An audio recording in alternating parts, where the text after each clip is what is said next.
Hi everyone, it's Neve, Celtic Mist. Today I've decided to do a video on decks that I purchased or finally purchased.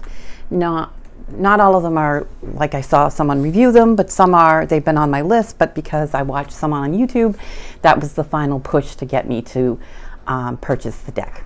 And I thought it might be fun because I watched Simon from Hermit's Cave, as many do, and we always hear in the comments, oh, Simon made me do it, or something like that. And then when I got thinking about that one day, I'm like, yeah, there are some decks that I got because of I saw Simon review them. And then I looked at my collection and thought, you know what? I got some decks because some other YouTube creators that I watch also got me to purchase decks as well. So I just thought, well, gee, it might be fun to actually review decks that were inspired, finally gave me that push, or ones that I completely never heard about, and ended up getting them because of a YouTube video I saw. So the first, I'm going to start off, of course, with Simon from Hermit's Cave. He's probably one of my biggest influences as far as decks go, but also I have another one as well, Owl 513 Racine. She's also been a big inspiration in my deck purchases. But I'll start with Simon. This deck here, this is the only deck that I have that, and I specifically saw Simon review this deck on his, when he was reviewing his tarot collection. He mentioned that this was a good version of this Minchiate Atoria. If someone wanted to get this version, it was a good version to get. It's Lo Scarabeo. This one is actually numbered in limited edition, and I think, like everyone, when you get tarot decks, they do that little brief history of where tarot started and some of these older decks and the history behind them. And I never really owned any of them, although I have watched Simon review various different versions of these older decks. And I thought I did want to branch into that and try to learn that system and just have some of those decks in my collection, but not knowing when to start. So when he showed this deck, I thought, well, this would probably be a good deck to start with. I don't have any Marseille decks yet. I do plan to get one, but I thought this is a good place to start. And as you can see, there's the coins, just are the numbers, but the artwork and some of these very old illustrations that were used, like in the beginning of tarot, and this is where tarot first sprang from. The images are absolutely beautiful. I totally agree. The coloring is just amazing. There was a lot of detail into keeping, there's a little write-up in this little book that you get, and it really shows that some of the artwork, they tried to keep it as close to the original. In fact, there's no sort of coating or anything on these cards, and it does say, warn that, you know, if you shuffle them, it may, you know, you may lose some of the images. So just keep that in mind if you get this. But to me, it just really makes you feel like you're holding a piece of really old history in your hand. Well, really you are, because they did a lot of research to get these images pretty close to the originals, which I just think is fascinating. So I thought to learn a system and have a piece of tarot history, which is really what these decks and decks like it are. I'm not really familiar with all of them, and but I thought it would be a good place to start, and I do owe that to Simon for recommending that, and I do appreciate him showing this, and yeah, has started my journey into who knows what with this. Maybe I'll get some of the other decks as well. So that's one. The next one that he inspired me for, I'm going to show, was also from his review of his Oracle collection. And this is actually one that I have never even seen before. I'm probably behind the times on everyone. But this would be the Wisdom Keeper's Oracle. And I quite honestly had never seen it until he pulled it out, and I was like, instantly I went and ordered it. That's how much I fell in love with just the concept, the faces in this oracle. They're so expressive. The eyes are just amazing. Each one comes with a story in the book, and this is one that I just draw a card from, and then you read there's a little write-up on each card and some questions for you to work on. I find it great to journal with these cards, but the colors are like amazing, and just the faces alone. I have yet to draw this card, so I haven't even looked it up in the book because I don't want to get ahead of anything. Like, I want to be surprised when I draw it, and I haven't drawn this, but this is, I can't help but say, Robin Williams. And so I just can't wait. Look at this one, just beautiful. So I absolutely love this deck, and I do owe this to Simon. I have never heard of it before. I'm sure it's been out there, but I'd never seen it, and I'm very grateful and thankful to have gotten this deck, and I enjoy working with it. It's great to journal with. And I did hear that there is a black and white version of this deck as well, but I really do enjoy the beautiful, vibrant colors, and just beautiful. So yes, that's another thank you to Simon for that deck. And let's see, the next deck that I'll probably do is the Guild Tarot. I know this is a reprint because once I heard Simon talking about it and watched others talking about it as well, but I did foresee it with Simon that this is a reprint. I had no idea of this deck at all in the original, so this is all new to me, and that's the Guild Tarot. I don't think I have to comes with a little layout guide,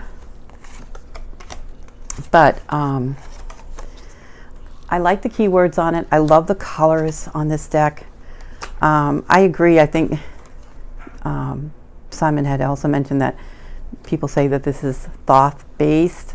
I get the Tree of Life, but I don't really get that from the cards themselves. I have a Thoth deck, and I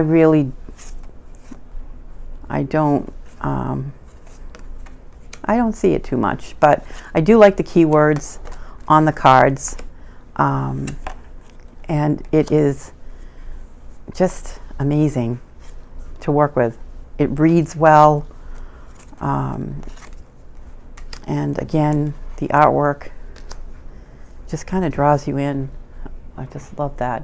Princess and growth, prosperity for 10, and like I said, I really love the keywords on this deck, and I never heard of the original, and then when it when he said that he was getting it and watched this reveal, I just knew I had to get it. So it instantly went on my list, and I got it over the holidays as one of my my Christmas gifts. So that is another thank you to Simon. Another deck that is an example of having it on my list for a long time, but then not getting it and kind of waiting, is the Druidcraft Tarot. Now, not that Simon was the one to introduce me to this, but he did introduce me to the larger deluxe version. I had actually on my wish list the one that just comes in the smaller box and doesn't have the big guidebook, but I saw him, his video when he did the What's Up with the Druidcraft video, I think that was the title of it, and it was, hey, there's a big book that goes, there's a deck out there, version out there with a bigger book, and when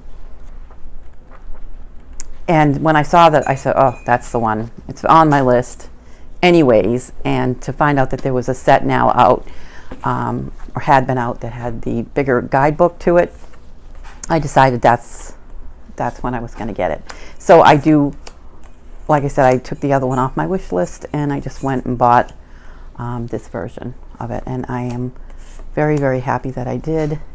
But like I said, it wasn't a deck that I had first heard about from Simon, but the fact that it was coming out, or was out, and had available a version with a larger guidebook and so that is the one that I ended up purchasing, thanks to heads up from Simon on that.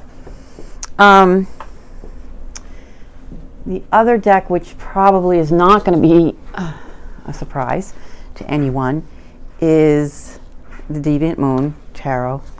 I heard about this deck from Simon and the work of Patrick Valenza. This is the only deck that I have that is Patrick Valenza. The artwork, I'm going to say, originally was not something that I was drawn to. Simon obviously is very enthusiastic about it, and that kind of opened me up to looking at the deck probably with a different set of eyes to it. I consider this to be one of my dark decks, and I find that the work that I do with it is solely for shadow work. I don't think I could read with this deck on a daily basis, just because I consider the artwork something that I don't automatically resonate with. I do think the artwork is beautiful, but the images are a bit dark to me.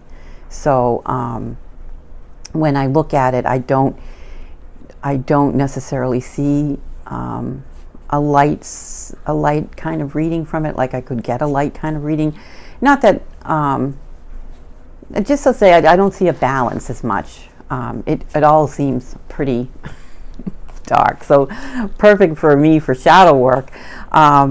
Even though I think, in tarot I don't use reverses because I believe each card has good and bad. I just feel the overall images just automatically draw me to a darker view when I draw these cards. So it's definitely a shadow work. Like this image of the Hermit is usually my favorite card because that is my birth card, and I think I've have talked before about just how the Hermit is about learning knowledge, shutting yourself away to gain deeper understandings and spirituality and just learning and knowledge, and that's always been a passion of mine. I love to do research. I love to history. I can get really wrapped up in a subject and research on it. But to me, this card, when I see it, that's not like a Hermit card to me. And then I really had to, once I got the deck, I was like, you know what? If I'm going to look at the reverse of everything good in the Hermit, this would be probably a good representation of that. That locking yourself away and not sharing all of your knowledge, and too much isolation is not a good thing.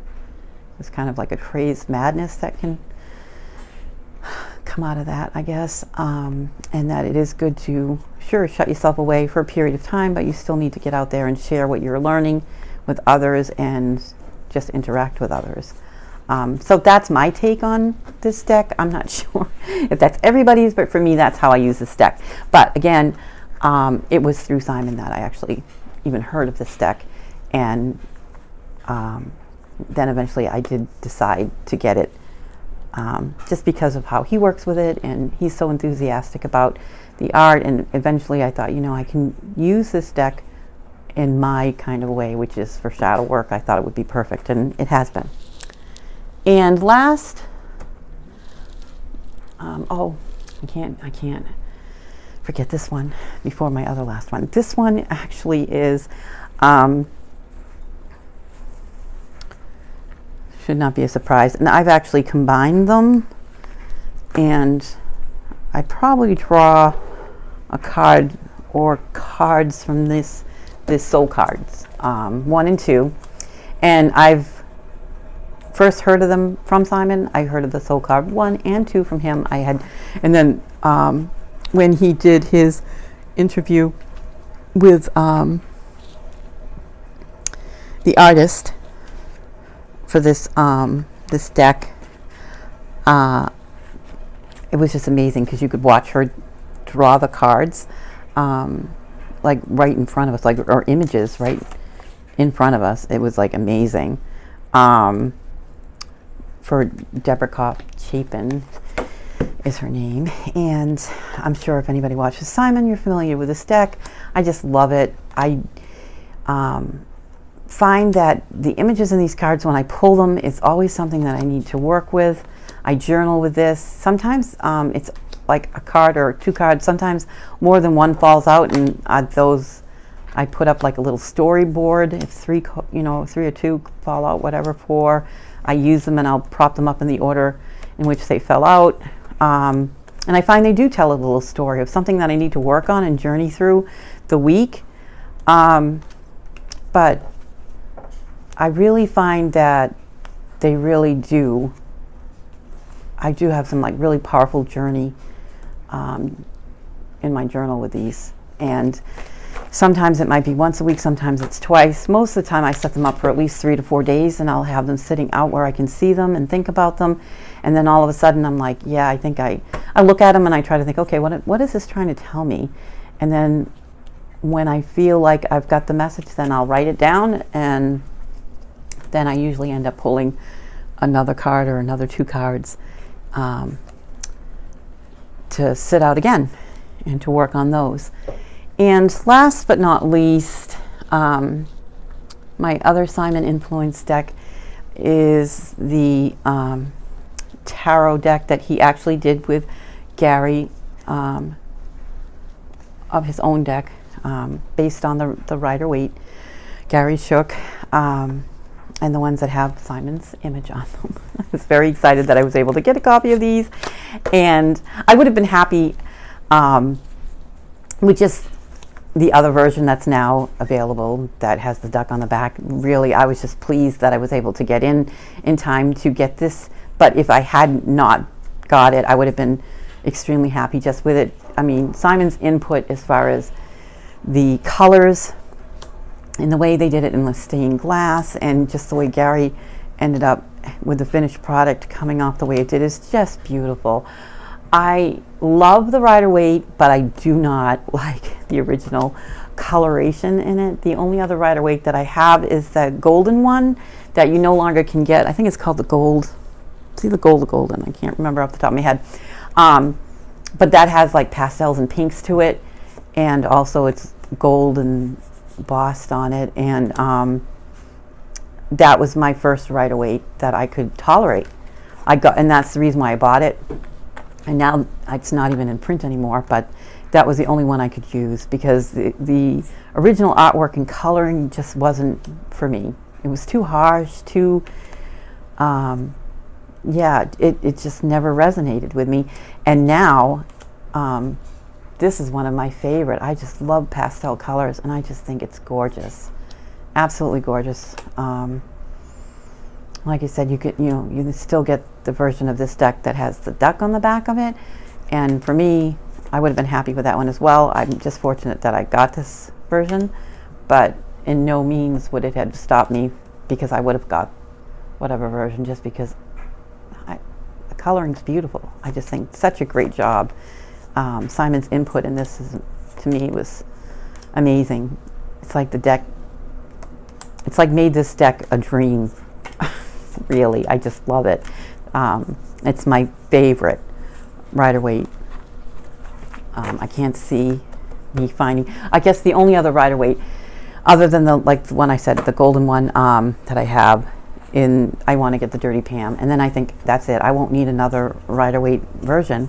Of course, it could be famous last words, because probably someone's going to come out with one that I'm going to say, oh, I love it. But for now, I mean, I've looked at the other versions of, the universal weight, and they just, the coloring just didn't, wasn't for me. But this one, definitely, I'm so happy and excited to have that version.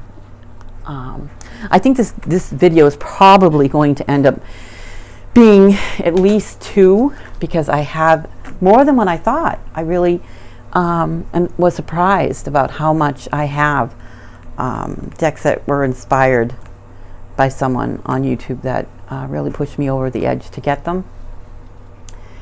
So my next person that I'm going to do, and probably it will end after this and then I'll do a part 2.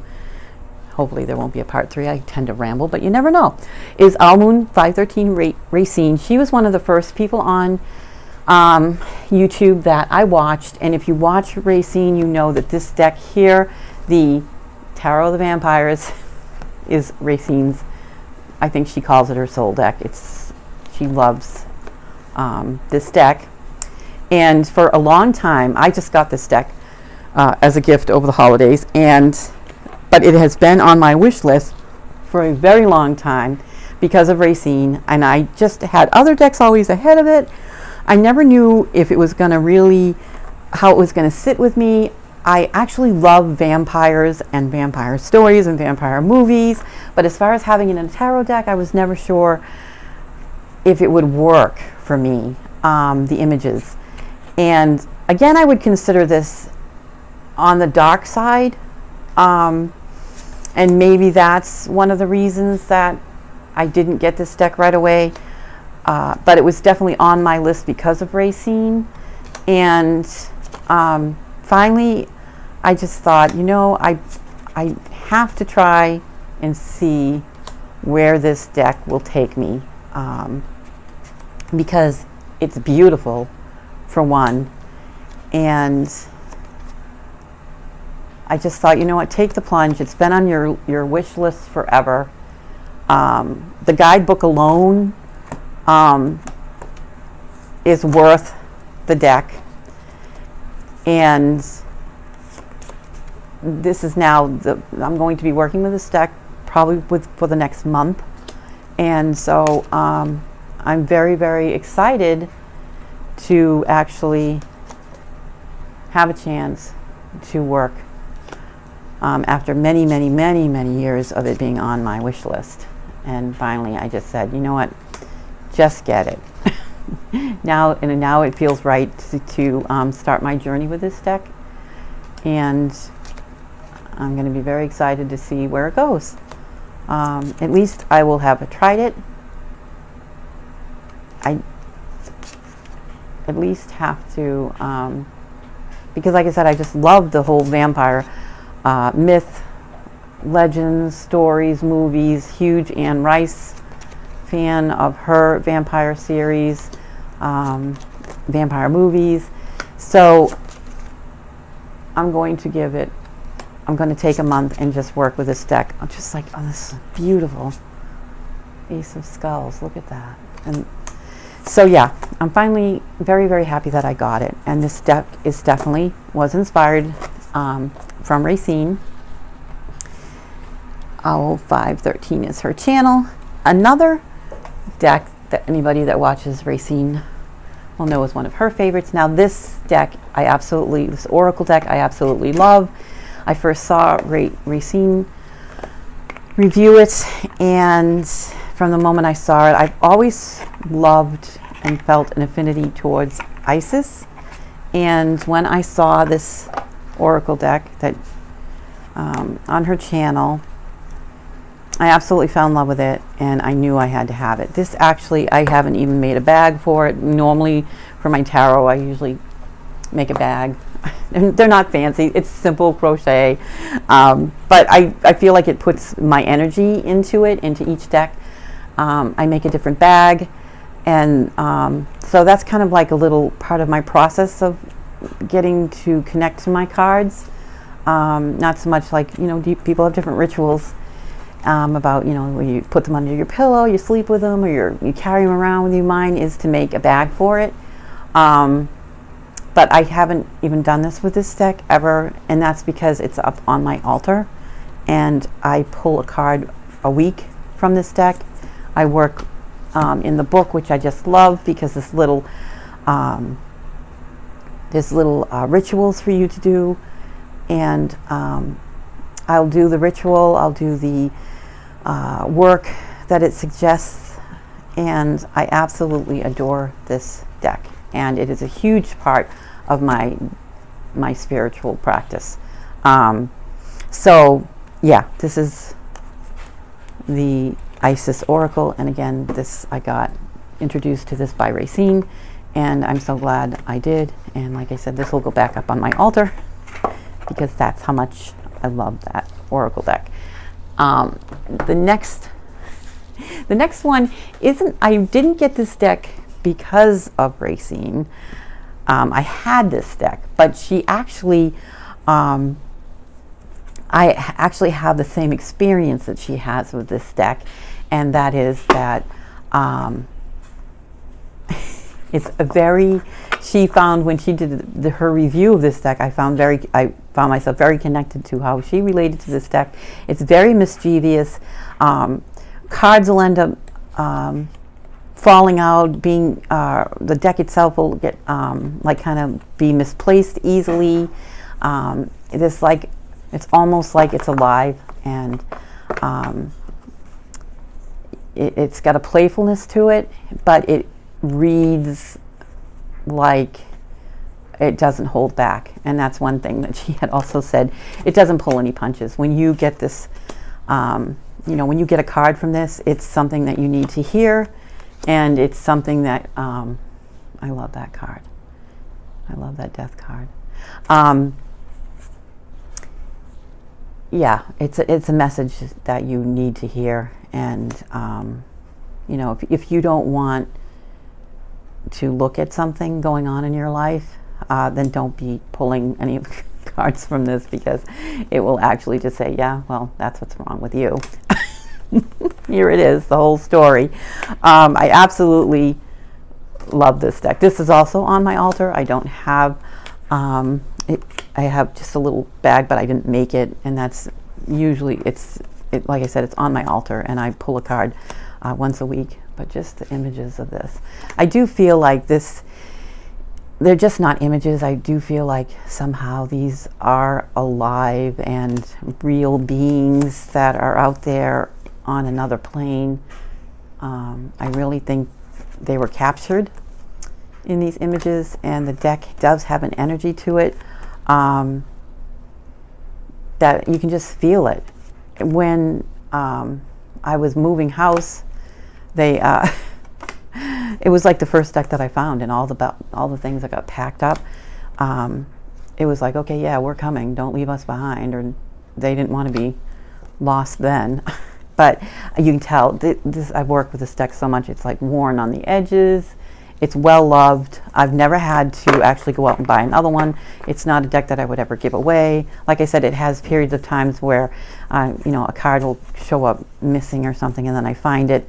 But yeah, absolutely, this is on my altar. And not that Racine introduced me to it, but I resonated with what she was saying about it. I had the exact same experiences, so then I kind of know, well, I can't be crazy then. It's not just me. Another deck totally inspired by Racine was this one, and it's the Paulina Tarot. This has also been on my wish list for a long time before I got it. I've had it now a couple of years, and what kept me from getting it at first was it's very busy, and that's, I think, one of the big complaints that I've heard about this deck, is that some of the, not some of them, all of them, have a lot of detail. It reads well, but it's not a deck that I would attempt to read for others with. But I do find that I learn something new about each card when I pull it, and it's one that I don't do in spreads. It's definitely one card draws when I use it, because of the images are so detailed, and there's so much in there, and it's small. I know it would be nice if the cards were bigger. I could see this if the image was bigger and maybe not a border on it, which you could actually, especially at my age now, my eyesight's not as strong as it used to be, but there's just so much detail in these cards, down to the little creatures in the background, you know, the cups actually being in the tree. I love this one, Judgment. there's just a lot in this image that you don't typically see in a normal tarot, in the way that it is represented. Makes you think and look at this image in a different way. The High Priestess, same for this. There's just so much going on that it takes a while to even get the whole picture, I find. But not that that's not worth taking that time, because I have found it absolutely is worth taking the time. And I'm still seeing things in and around these cards that I've missed before. So very, very, it's a very beautiful deck. The colors are amazing. I just love the Sun card. It's just beautiful. I like the bird instead of the horse. And the baby's not so creepy. So yeah, this one was definitely inspired by Racine, and I'm glad I got it. But it is very busy artwork, and you do have to take your time, at least I do, to appreciate the images and to be able to work with it. And that's still an ongoing journey for me, but I do love this deck. The next deck that was from Racine, and actually she interviewed the author of the deck, Sander Kunz, and it's the Messenger cards, and it's Oracle deck. And she actually had a series devoted to this in Facebook group to work with this with these cards, and that was absolutely amazing. This is also upstairs on my altar, and I pull a weekly card from this as well. And the images are just beautiful. I don't have a lot of animal decks, but in fact, I think this was my, I think this is right now is really my only one. I have some on my list, but I don't think I've gotten any. So yeah, no, this is my only animal oracle deck at the moment. And absolutely love the keywords, and the artwork is beautiful. I don't even like spiders, but the Destiny of One. The guidebook is awesome. The explanation for the card really, really gives you a lot to think of. And really brings a great, when you read this, it's great detail that you can use while you journal about the card. Just the dragonfly, which is one of my favorite cards. I showed it earlier. Just we are born as whole beings and a perfect expression of the universe connected to source energy. Any life experience in the past or present cannot alter that reality. I love that. See? We are powerful creators of our life experience, which I totally believe, and what we think is real is, in truth, an illusion. To most of us, our life journey would have us believe that we are separate, alone, and less than perfect, and we can spend our entire lifetime looking for the broken or missing pieces of ourselves. We can then begin the self-discovering task of reclaiming those lost parts of our soul, one piece at a time, or we can realize that we were never broken to begin with. We can choose to compassionately see that we are all on a journey and no two journeys are the same. We can also release the power our broken pieces have over us by simply feeling them. Grace enters our journey when we realize that the biggest illusion of all is the one that has us believing that we are not whole, perfect, and connected to the universe right now. I mean, that is just, and they're all like that. Every single one of the messages with these cards, it is like, wow, like totally, like just wakes you up. They're uplifting, and every card that I pull at the time is a message that I need to hear. And this is like the most amazing deck ever, and I am so grateful to her for having introduced me to this creator of this deck and these cards. So yes, 100% love, love, love. And that is a thank you to Racine. I'm going to stop this video now because it's gone on, I think, yeah, just over 30 minutes. So I'm going to do a part 2. Hopefully it won't go into a part 3, but you never know. Like I said, I like to talk. Thanks for hanging in and sticking this out with me. And I hope other people decide to do this tag. I don't know if you'll have to do it in more than one part like me, but I think I'm probably not the only one that's been inspired by different creators on YouTube to go out and finally either purchase a deck or see a deck that you've never seen before, and because of that exposure, you then go get it and it becomes a huge part of your life, which these decks have. I hope you have enjoyed this. Please subscribe and like if you feel like you would like to, and I'll see you in my next video. Thank you.